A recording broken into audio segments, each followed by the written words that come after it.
বন্ধুরা, যারা কাপ্তাই লেকের আমার ভিডিওর প্রথম পর্বটি দেখেছেন তাদেরকে অসংখ্য ধন্যবাদ। দ্বিতীয় পর্বটি আরও অনেক বেশি রোমাঞ্চময় হতে চলেছে। তো বন্ধুরা, চলুন দেখে নেওয়া যাক আজকে রাঙামাটির কাপ্তাই লেক। বন্ধুরা, বলতে বলতে চলতে চলতে কিছু কথা বলি। পার্বত্য চট্টগ্রামের বুকে প্রাকৃতিক অপরূপ এই সৌন্দর্য নিয়ে মাথা উঁচু করে দাঁড়িয়ে আছে এই রাঙামাটির জেলার কাপ্তাই উপজেলা। আর কাপ্তাই উপজেলা অনন্য পাহাড়, লেকের অথই জলরাশি এবং চোখ জুড়ানো সবুজের সমারোহ।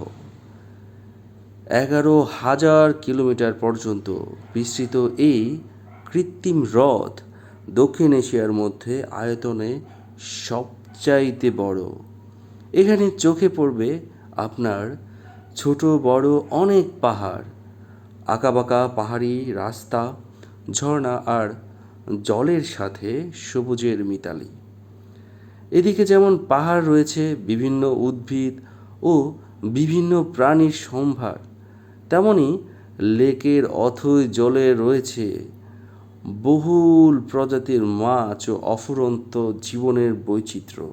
আপনারা ভিডিওতে দেখতে পাচ্ছেন এই হ্রদের দুপাশ ঘিরেই রয়েছে প্রচুর জনপদ, প্রচুর হোটেল, প্রচুর রেস্তোরাঁ এবং প্রচুর ঘরবাড়ি। বলে রাখা ভালো, এখানে প্রচুর মানুষ কিন্তু মাছ মেরে জীবিকা নির্বাহ করে এবং এই হ্রদের মধ্যে প্রচুর মানুষ এখানে ঘুরতে আসে। প্রচুর লোক সমাগম কিন্তু হয় এই মানুষের সৃষ্টি এই হ্রদকে ঘিরে। বন্ধুরা, ভিডিওতে আপনারা এই হ্রদের প্রাকৃতিক যে সৌন্দর্য উপভোগ করছেন তা এক কথায় এই ছোট একটি ভিডিওতে আসলে প্রকাশ করা যাবে না। লেকের চারপাশটা পরিবেশ, ছোট ছোট দ্বীপ, নানাবিধ পাখি এবং জল কেন্দ্রিক মানুষের জীবনযাত্রা আপনাকে অবশ্যই মুগ্ধ করবে।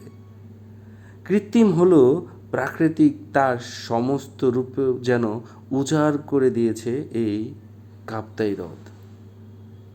আপনি নিঃসন্দেহে নিজের মাইন্ড ফ্রেশ করার জন্য এই হ্রদে যেতেই পারেন। তো বন্ধুরা, আজকে এই পর্যন্তই। ভালো থাকবেন, সুস্থ থাকবেন, ঘুরতে থাকবেন।